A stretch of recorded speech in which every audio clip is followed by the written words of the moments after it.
Hello everyone, welcome to the video tutorial series of the operating system. I am your instructor Varsha Tam. Let's start our lecture series. So at the end of this video, you will be able to learn about RAID and we will see the disk cache. Okay, so redundant array of independent disk, that is RAID, that we will see, and we will see the cache, that is disk cache. Okay, so first of all, let's start with the RAID. RAID, that is what it is, stands for redundant array of independent disk. Okay, it is a data storage virtualization technology that combines the multiple physical disk drive components into a single logical unit for the purpose of the data redundancy, performance improvement, large storage capacity, or many more. Okay, so what is RAID, or we can say it is a data storage virtualization technology that combines the multiple disks. So we can see that is the only one data storage. Okay, so it provides the virtualizations of this different disks for the purpose of the data redundancy. So if data may be lost from one drive, we can retrieve it from the other drive. Okay, and for the performance improvement also, okay, parallelly you can read from each and every disk. Large storage capacity, okay, one disk has less capacity, but if you are making the array of the disk, it has the more capacity. Okay, data is distributed across the drives in one of the several ways. There are the different ways to distribute the data in different disks that we will see in the RAID levels. Okay, it is referred to as a RAID levels. Okay, depending on the requirements levels of the redundancy and the performance. All the RAID have the property that the data are distributed over the drives to allow the parallel operations. Okay, so there are the different RAID level that we will see one by one. So first level RAID 0, that is known as the non-redundant. That means we are not duplicating the data, just we are storing the data, but we are splitting the data into the blocks of the data. So that means we can say the stripes the block across the disk in this system. Okay, you just have to do the stripping of the data in the RAID 0. So here you can see the data storage will be like this. You are stripping the data in different disks and this level require minimum 2 disks. Numbers of disk may be there, but what we have to do, we have to do the stripping of data. Stripping of data, that means what, one block will be stored in the one disk and second block will be stored in the second disk. Third block will be stored in the one disk and fourth block will be stored in the second disk, like this way. So here in this figure you can see that technology that we have referred in the RAID 0. Block 1, 2, 3, 4, 5, 6, 7 and 8. Like this way we have to do the stripping in the disk. So that is known as the RAID 0 non-redundant. Okay, it is easy to implement, just we have to do stripping of the data. No parity calculation overhead is involved. We are just putting the data in the disk. We are not doing any other process to if the data is lost, how we are able to retrieve, nothing else. Okay, it provides the good performance by spreading the load across many channels and drives. It provides no redundancy or error corrections.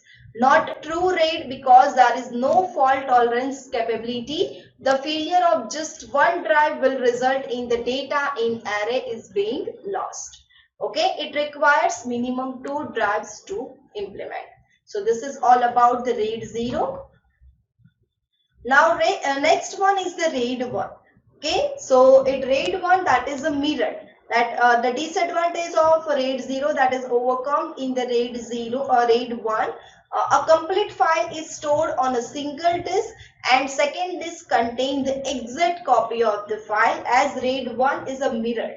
That means we are doing the exact, we are making the exact same copy of data in the another disk. Okay, it provides the complete redundancy of data that is not provided by the RAID 0. RAID performance can be improved because we have the same data at two different places. and same file can be read in the parallel. Write performance suffers because every time we have to write in to disk. Okay, so here you can see this is the RAID 1. Exact copy of disk 1 will be there in the disk 2.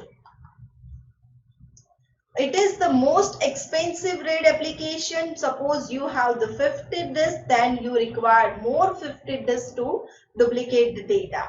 It requires twice as much storage space. It can, in case a drive fails, data do not have to be rebuilt. They just have to be copied to the replacement drive because we have the redundant data in this mirrored level.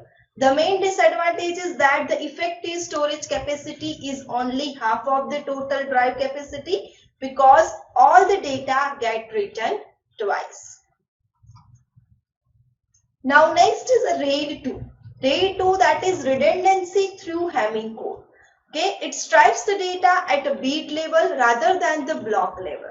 Okay, in RAID 1, in RAID 0, we are stripping the data in block level, whereas in RAID 2, we are stripping the data at bit level with dedicated Hamming code parity. Okay, it uses ECC, that is what, error correcting code, to monitor the correctness of the information on the disk. A parity disk is then used to reconstruct the corrupted or lost data. So if data lost is there or any corrupt data is there, we can use the Hamming code that we have calculated for this to retrieve the data. Okay, here this is the RAID 2. Here you can see the disk 0, 1, 2 and 3 is there, and 4, 5 and 6 is defined the Hamming code for that. In RAID 2, losing one drive did not cause the problem, which can be handled by Hamming code on the fly. Big problem is what? The performance. Why? Because must have to read the data plus ECC code from other disks.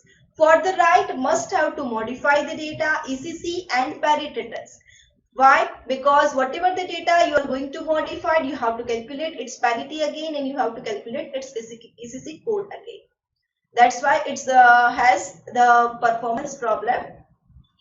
Now next is a RAID 3, that is bit interleaved parity. Okay, so this technique uses stripping and dedicated one drive for storing the parity information.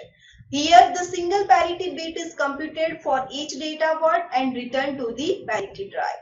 The embedded ECC information, that is error correction code information, is used to detect the error as we are using in the RAID 2. As in the RAID 2 level, the drives must be exactly synchronized. Okay, drives should be synchronized. That means what? Whatever the data you are going to modify, you should have to modify in the parity drive also. Here you can see this figure is showing the RAID 3 level. Here you can see the dedicated disk is there for each and every disk to define this bit interleaved parity. Okay, next is a RAID 4, that is block level parity. Okay, this level use large strips, that is a block level stripping, which means you can read records from any single drives. They do not require the synchronizations of the drive.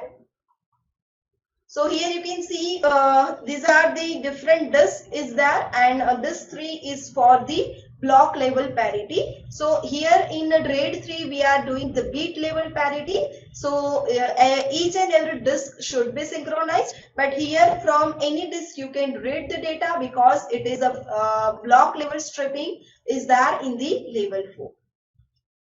RAID level 4 is like RAID level 0 with strip for strip parity written onto the extra drive. For example, if each strip is a k byte long, all the strips are exclusive altogether, resulting in the parity strip k byte long.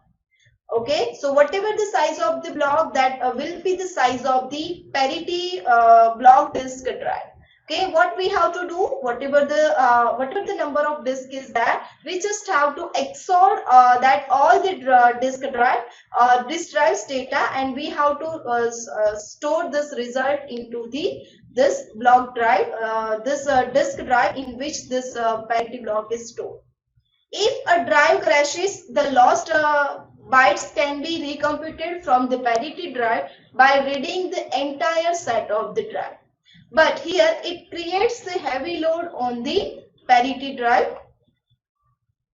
Now, to overcome the disadvantage of the RAID 4, here in RAID 5, it is a block level distributed parity. In level 4, we have the dedicated block parity disk, but here this parity block is distributed among all the disks. This level is based on the block level stripping with the parity. The parity information is also stripped across the each drive. So here you can see this parity block is distributed in each drive, here in disk 0, 1, 2 and 3.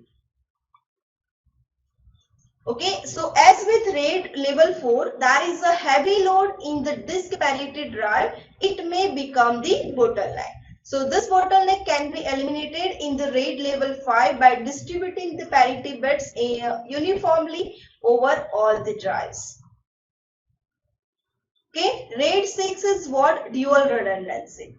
Okay, in the RAID 6 schemes, two different parity calculations are carried out and stored in the separate blocks on different disks. Okay, so this is the advance of the RAID 5. Thus, a RAID 6 array, the RAID 6 array whose user data required and disk consists of the n plus 2 disks. Okay, so every time it required the n plus 2 disks because we are doing the 2 times more redundancy. So here you can see we have calculated the parity 2 times for each and every block, and it is represented by P and Q. Now the advantage of the RAID 6 is that it provides the extremely high data availability. There 3 disks would have to fail within the NTTR, that means what the mean time to repair interval to cause the data to be lost. On the other hand, RAID 6 incurs substantial write penalty because each write affects 2 parity blocks. Okay, so every time we have to write in 2 parity blocks. So again the performance suffers when we are writing the data. Now next topic is a disk cache. What is a disk cache? A disk cache is a mechanism for improving the time it takes to read from or write to the hard disk. Cache, we can say it is the fastest memory. Okay, so today the disk cache is usually included as a part of the hard disk. A disk cache can also be specified the portion of the random access memory. Okay, and disk cache also referred to as a disk buffer, or we can say the cache buffer. Okay, about the buffer, all of you know that we have discussed which are the different types of buffer. Okay, so the disk cache is the same as this buffer. A disk cache is an integrated part of the hard disk, and it is standard feature of the most hard disk drive, and the size of it ranges from the 128 MB to the 1 GB in a solid state disk. Typically, the disk cache stores the most recent and frequently used programs and data. Okay, so we can compare it with the TLB. We have learned the TLB, transmission look aside buffer. So whatever the page that is recently accessed, the entry of that page will be there in the TLB hardware. Okay, so whenever the same page we are referring, we will get that page from the TLB. We don't have to read that page from the page table. Okay, so TLB is one type of cache memory that provide the fastest executions. Okay, so when a user or a program requests the data, the operating system first review the disk cache. If the data is found, the operating system and memory quickly deliver the data to the program, and if it is not found, then it will retrieve from the disk storage. Okay, so in this video we have learned the RAID, that is redundant array of the independent disk, in which we have seen the 6 different layers. Okay, 6 different levels. and each and every level have their own advantages and disadvantages, and we have used a different technology and in each and every level, whether it is a stripping of block, whether it is a stripping at the bit level, a redundancy is there, and dual redundancy is also there, and each level has their advantages and disadvantages. And then we have learned the disk cache. Okay, so we are ending this unit today. Remaining interesting topic we will cover in the next lecture. Thank you for watching. We will meet in the next lecture. Thank you.